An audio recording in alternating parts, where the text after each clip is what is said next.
தயாரா இருக்கும். கருவினில் அழிவதாயும், கழிந்திடாது அழிவதாயும், பாலனாய் அழிவதாயும், பரிணமித்து அழிவதாயும், தருணனாய் அழிவதாயும், தான் நரைத்து அழிவதாயும், உடம்பே அழியுமேயானால் உள்ள போதே பார்வைய என்று நமது சிவஞான சித்தியார் என்கின்ற நூல் நமக்கு சொல்கின்றது. எந்த நிலையிலையும் இறப்பு வரும்.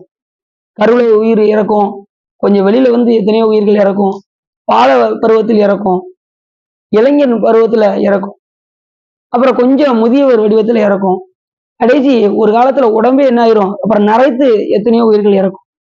கடைசி என்ன ஆயிரும், ஒரு நாள் இந்த உடம்பே அழியுமாயானால் எப்படி உடம்பு என்ன ஆயிரும், அழிஞ்சு போறது உறுதி. இது இருக்குமா என்னைக்கும்?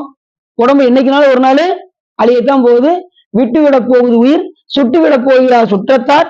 ஆகையினாலே சிவபெருமானை என்னாலும் ஏற்றுங்கள் போற்றுங்கள் சொன்னேன் அதுவே சுகம் அப்படின்னாரு பட்டினத்தார். ஒரு நாள் என்ன செய்ய போறாங்க நம்ம உடம்பு